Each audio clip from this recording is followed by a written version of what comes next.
The city of Drakmoore was no stranger to storms, but the tempest that rattled its dark alleyways on this night felt like the angered breath of gods. Rain lashed against the cobblestones as Orik, a grizzled mercenary with a past soaked in blood, hurried through the twisting streets. His destination, the Blackened Cauldron, an arcane shop where rumor had it one could bargain for power at a heavy price. As Orik approached the shop, the storm wailed like lost souls.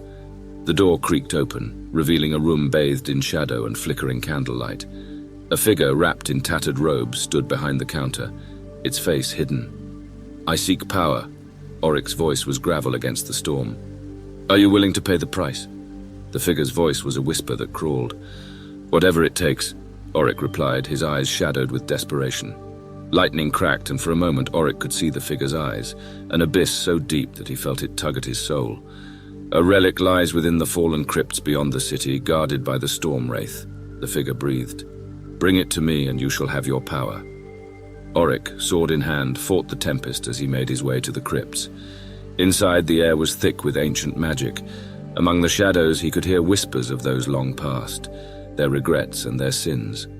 In the central chamber, illuminated by a jagged hole in the roof, was an altar with an ancient amulet. As Orik reached for it, a spectral figure, the storm wraith, materialized before him. Its screams were the fury of the tempest itself. Orik's sword clashed against the wraith's ethereal blades, their duel matching the fury of the storm outside. With a final savage cry, Orik struck the wraith down. It dissolved into mist with an anguished wail. Bloodied and exhausted, Orik claimed the amulet and made his way back to the Blackened Cauldron. The storm seemed to whisper his name as he re-entered the shop. "Do you know what this is?" The figure gestured to the amulet, its voice a silken threat. "Power," Orik rasped.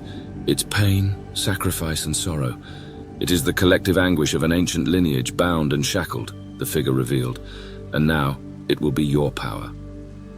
Lightning flashed, and Orik could see the figure's grin, a thing of malice and endless darkness. Orik felt a weight on his soul as he accepted the amulet.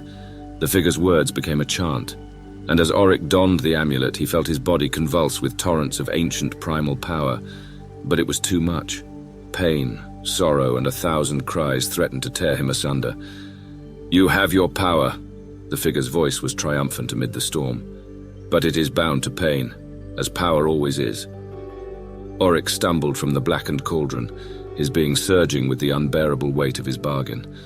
The storm raged, and as he raised his hand, lightning answered his call. In that moment, he realized the terrible price of his desire. With a cry that rivaled the storm, Orik unleashed his fury upon the heavens. Lightning, anguish, and power surged through him as the storm swallowed his screams, and as suddenly as it came, the storm quieted. Drakmoore returned to its somber stillness, but somewhere within its twisted alleys, it now held a new tale of power, sorrow, and thunderous bargains.